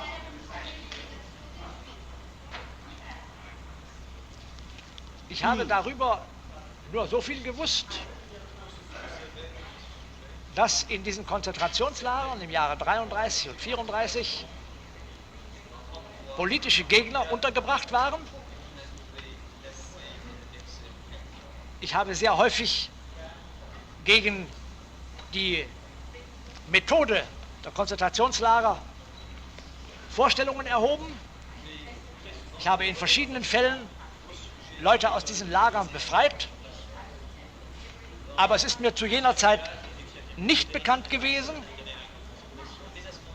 dass auch Morde in diesen Lagern vorgekommen sind. Well, now, just let me take that up, because it's good to get down to a concrete instance. Ja, Do you remember that at the beginning of 1935, your secretary, Ja. Herr von Chiersky, was ordered to return from Vienna to Berlin for examination by the Gestapo? Remember that? jawohl. And do you Jawohl. remember that he refused to go, and he sent you a detailed report of his reasons for not going? Remember Jawohl. that? Well, now, just let us look at that together very shortly. Lord, that's document D685, which will become Exhibit GB 509, and your Lordship will find it at page 87 of document book 11A, and it's at page 60 of the German version.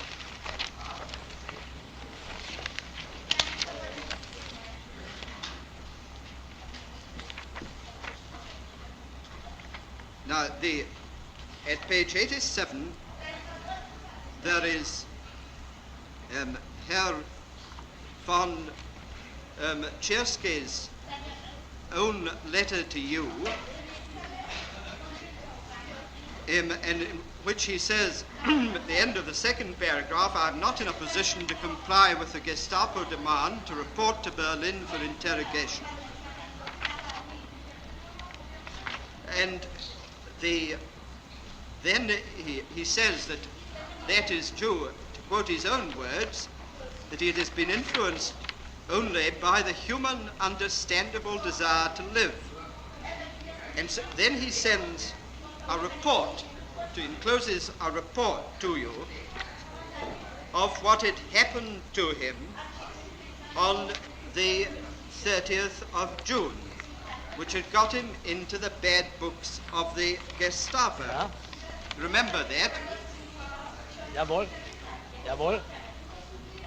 And summarizing the beginning of it, which would be almost humorous if it did not show such a dreadful state of affairs, your secretary, Herr von Chiersky, was arrested simultaneously by two competing groups of Reich policemen. I think the criminal police and the Gestapo. And there was a severe danger of the Herr von Chiersky and some of the police being shot before they could decide which was to take him into custody. But I want you to come to when he is taken into custody. My Lord, it's page 89 of the German version, Defendant. You see, this is after, I think the Gestapo had won the internecine struggle and had got possession of the body of Herr von Chiersky. And then he says, just towards the end of, my Lord, it's the middle of page 89, he's told the other police are following the Gestapo, and he says this was finally done. And the journey took us to the Gestapo building in the Prince Albertstrasse, through a courtyard to a back entrance. There another exchange of words took place between the two groups of criminal police officials. I again joined in this debate and suggested, as a way of clearing up the misunderstanding, that a man from each group would see someone in the building of higher authority and let him decide what should be done. To guard myself and the other two gentlemen, there were still 3 criminal police officials and 4 SS men available. This way out was accepted. The men eventually came back and explained that the misunderstanding was now cleared up. We could now be taken away. Whereupon we were taken by 3 SS men, not accompanied by the criminal police officials, on a longish trip through the building into the basement. There we were handed over without any comment and received the order from the SS men on duty there to go over and sit on a bench against the wall in the passage. We were then forbidden to talk to each other, and so we spent a few hours sitting on the bench. It would go too far to give further details about the events which took place during this time. I will therefore only limit myself to the case of the shooting of a well-known person, publicly stated to have committed suicide. The person was brought in and taken past us into a cell running parallel to our corridor, escorted by 3 SS men. The leader of the detachment was an SS Sturmhauptführer, short, dark, and with an army pistol in his hand. I heard the command, "Guard the door."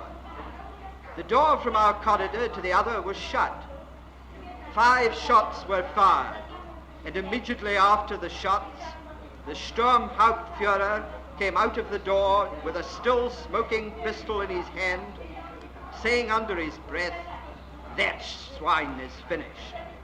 Feverish excitement reigned round about. One heard frightened calls and shrieks from the cells. One of the SS men on duty, a comparative youngster, was so excited that he apparently forgot the situation as a whole and informed me, illustrating with his fingers, that the person concerned had been liquidated with 3 shots in the temple and 2 in the back of the head.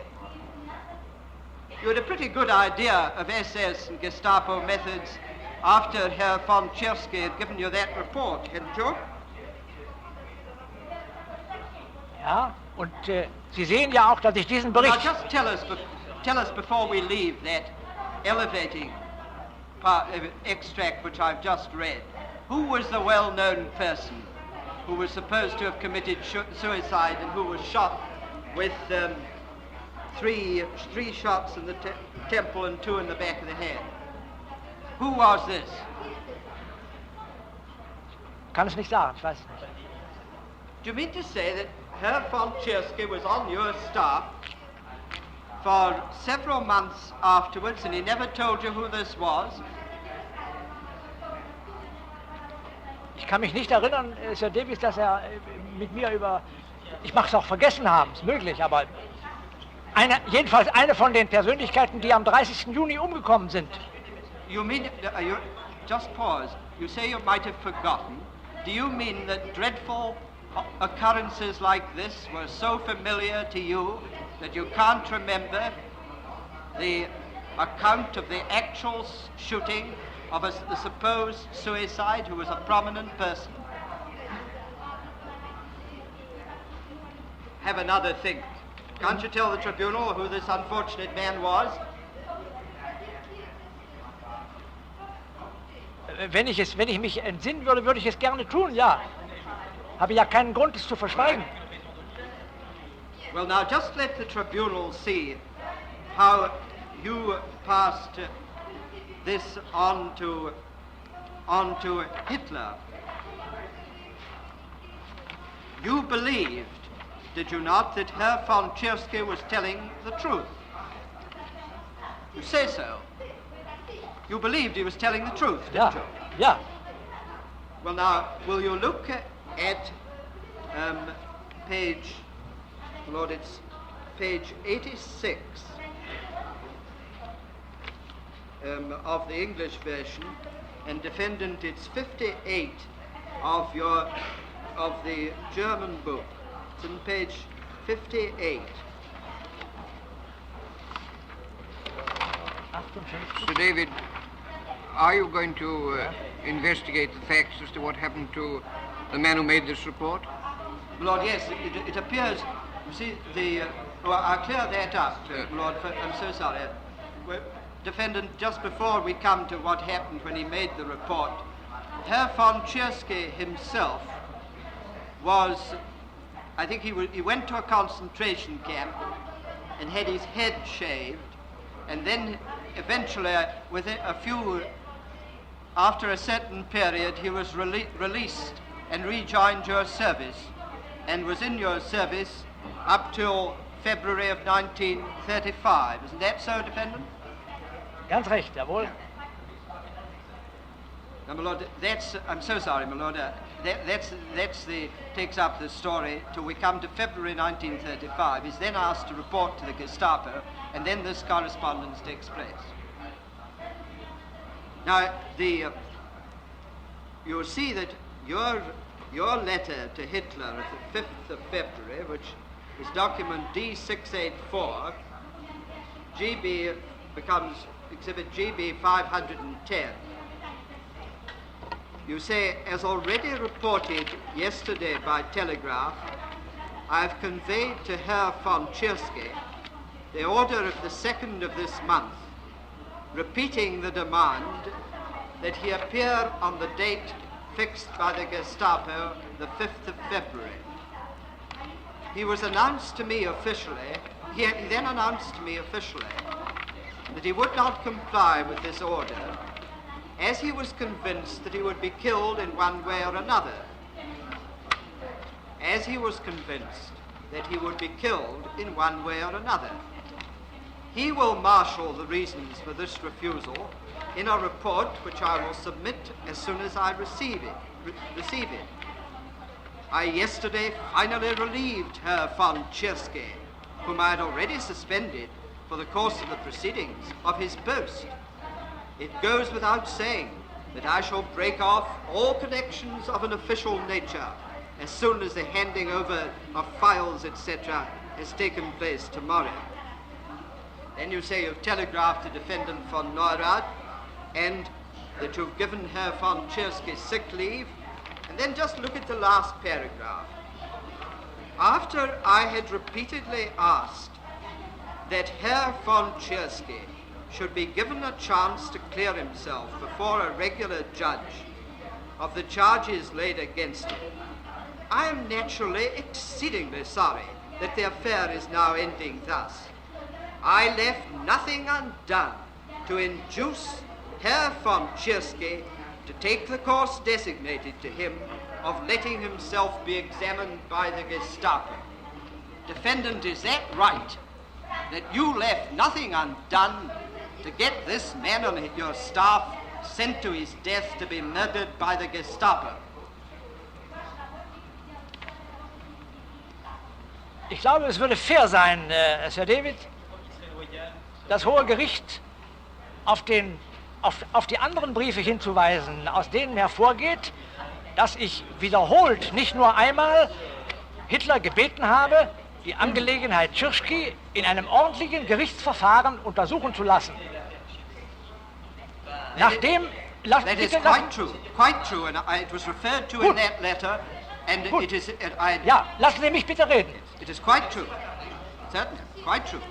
Nachdem das abgelehnt war und der Führer nicht darauf einging, ein ordentliches Gerichtsverfahren zu machen, hat er mich wissen lassen, Hitler, dass er persönlich sich dafür einsetzen wird, die persönliche Verantwortung übernimmt, dass Herrn von Chiersky nichts geschehen wird, wenn er durch die Gestapo vernommen wird. Das finden Sie in diesen Briefen. Der Führer hat ihm eine außerordentliche Sicherheit versprochen, falls er der Vernehmung durch die Gestapo folgt.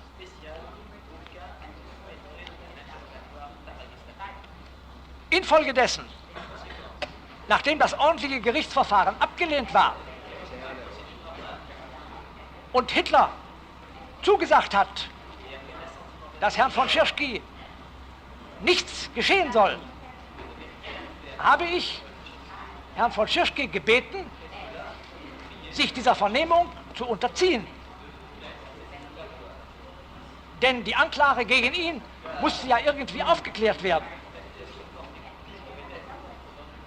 Aber ich glaube...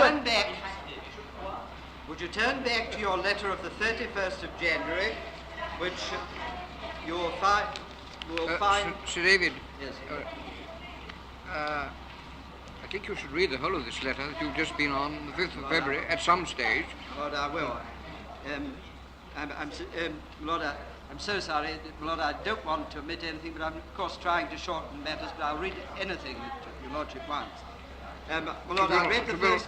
ought to be in possession of the whole letter. Your Lordship, please. You stopped at the word courier and you left out one or two in the middle there, with reference to reporting. Yes.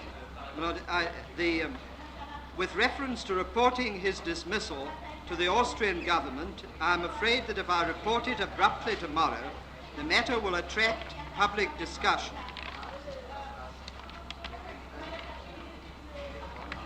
I believe that this scandal should be avoided and have therefore given Herr von Chiersky sick leave for the time being for the benefit of the public and shall report his dismissal later.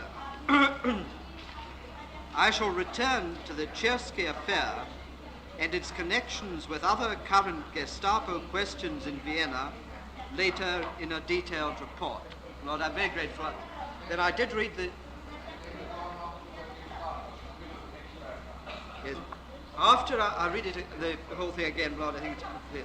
After I had repeatedly asked that Herr von Chiersky... You had read that down to Gestapo, but you didn't go on with the rest. But if he remains firm... But if he remains firm in his resolve to avoid this examination, even though he knows that this means the ruin of his social and material position for himself and his family, and if he has declared to me that, while an emigre, he will do nothing which would be harmful to the Führer and the country, I have nothing to add but the wish that everything should be avoided that could make this affair an open scandal. I'm grateful, my Lord.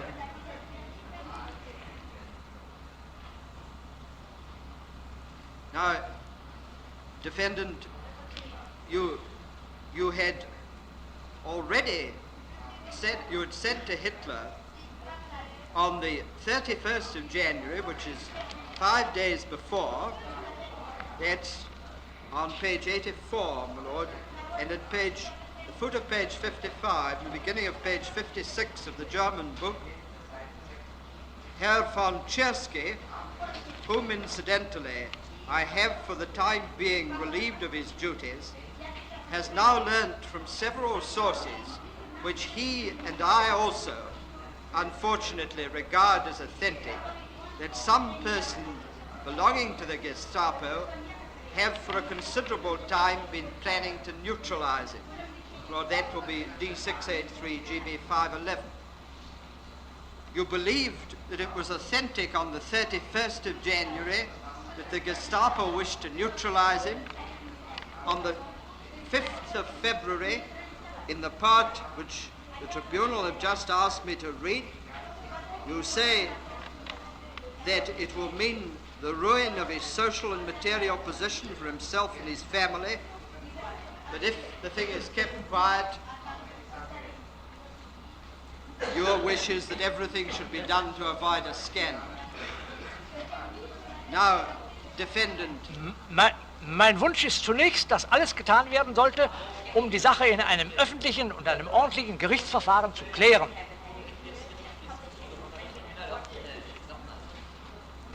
That was your first wish, but you very soon gave that up. Ein Moment. Nachdem Hitler auf diesen Wunsch nicht eingegangen ist und nachdem er festgestellt hat, dass Herr von Chiersky bei einer Vernehmung durch die Gestapo sich seines Hitlers persönlichen Schutzes zu erfreuen haben wird. Das heißt, wenn das Staatsoberhaupt mir sagt, ich bürge dafür, dass Herrn von Chiersky nichts geschieht,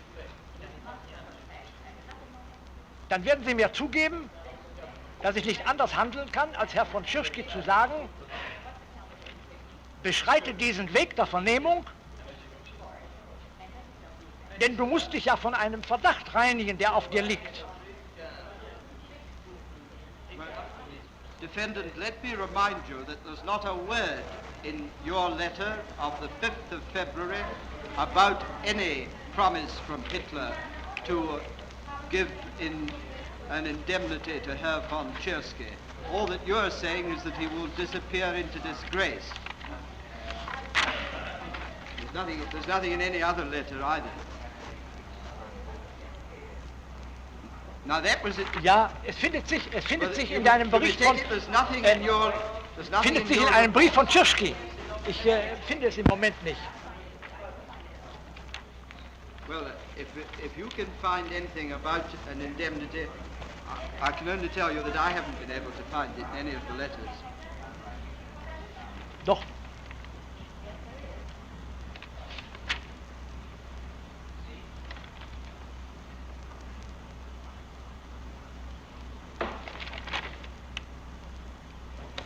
Perhaps the defendant could look for this document at the recess at 1 o'clock. Yes. If there is such a document, I'm very sorry, I don't know about it. But where is it?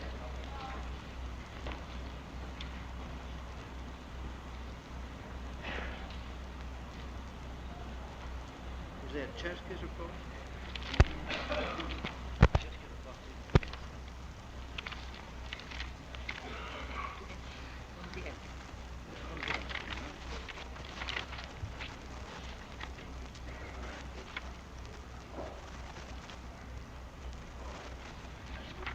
Ah, yes, my Lord, I'm very sorry. There is, I think I've got the reference on page 91. Lord, it's not in the defendant's letter, but there is a reference in Herr von Chiersky's report on page 91. Lord, at page 69.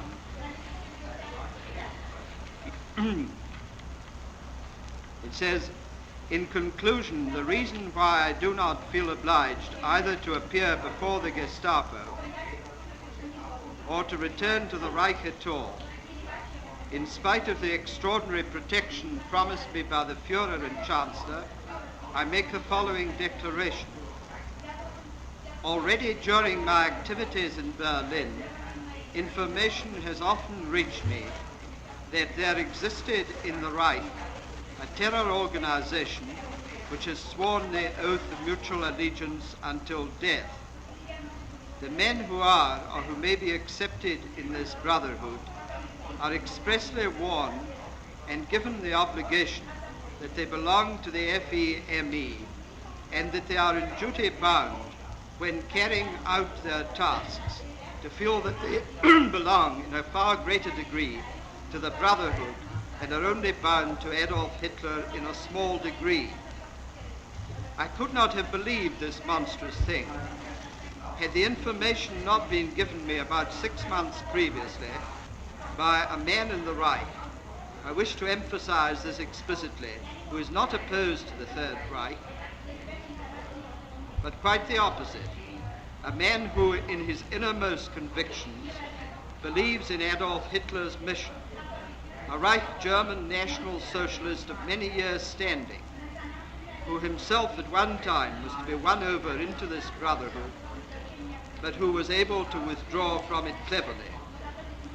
This man has assured me of his willingness to expose publicly the names mentioned to me of the members of this brotherhood, or to swear an affidavit to this effect in case these people should be already dead. He must only be assured that the terrorist brotherhood can no longer be effective, especially as there are persons belonging to this brotherhood who are among the people who count as being the most trusted of the Führer and the Reich Chancellor. Lord, I'm sorry, I knew there was nothing in the letters from the defendant, but I had forgotten that there was this passage in the letter. But the, now, that was von Chiersky. You've told us that Baron von Kettler was murdered at the end of your time in Vienna. That is, you remember Baron von Kettler's father was murdered, if my memory is right, and that caused the German expedition against the Boxers in China, isn't that? That's the family the gentleman belongs to, isn't it? Baron von... Yes. Yeah. Now, the effect of this, of the murder of von Kettler on you, after this experience with von Chiersky, was that you were ready to take new employment under the Nazi government in Turkey. There's just one other point that I want to put to you so that it's quite Nein, clear. darf ich vielleicht zu diesem Punkt etwas sagen? Well, Ich habe dem Herr Gericht... von Papen, just, I'll finish on that because I think we've had the other reference to Marcianini's affidavit, and then you can make all the remarks you like. Why didn't you, Ja. after this series of murders which had gone on over a period of 4 years, why didn't you break with these people and stand up like General York or any other people that you may think of from history? Stand up for your own views and oppose these murderers. Why didn't you do it? Now you can give your explanation. Ja, Sie sehen, dass ich diesen Bericht des Herrn von Chiersky über diese Morde Herrn Hitler vorgelegt habe, mit allen seinen Details. Und was Sie nicht wissen ist, dass ich Herrn Hitler oft persönlich gesagt habe, dass solches Regime unmöglich auf die Dauer anhalten kann. Und wenn Sie mich fragen, Sir Davis, warum ich trotz allem im Dienste des Reiches geblieben bin, dann kann ich darauf nur sagen, dass ich am 30. Juni persönlich mit Hitler und der Verbindung, die wir am 30. Januar geschlossen hatten, gebrochen habe. Von dieser Zeit ab habe ich meine Pflicht getan für Deutschland, wenn Sie es wissen wollen. Ich begreife sehr gut, Sir Davis, dass Sie nach allem, was wir heute wissen, nach allen den Millionen von Morden, die vorgekommen sind, das deutsche Volk als ein Volk von Verbrechern ansehen und dass Sie nicht begreifen, dass es in diesem Volke auch Patrioten gibt. Ich habe es getan, um meinem Lande zu dienen.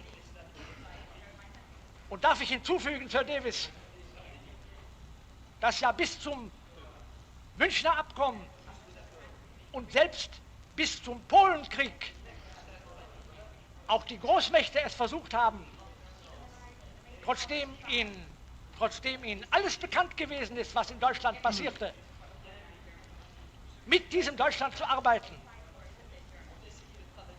Warum wollen Sie es einem patriotischen Deutschen verübeln, dass er dasselbe getan hat und dasselbe gehofft hat, was auch die Großmächte gehofft haben? The major powers had not had their servants murdered one after the other and were not close to Hitler like you. What I am putting to you is that the only reason that could have kept you in the service of the Nazi government when you knew of all these crimes was that you sympathized and wanted to carry on with the Nazi work. That's what I'm putting to you.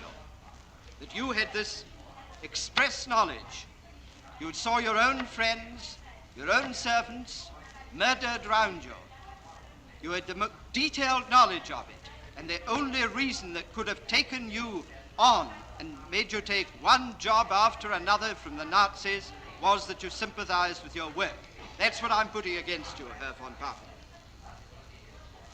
Das, Sir Davis, ist vielleicht Ihre Ansicht. Meine Ansicht ist die, dass ich für den Entschluss, für mein Vaterland zu arbeiten, alleine vor meinem Gewissen verantwortlich bin und vor meinem deutschen Volk. Und dass ich dessen Urteil darüber annehmen werde.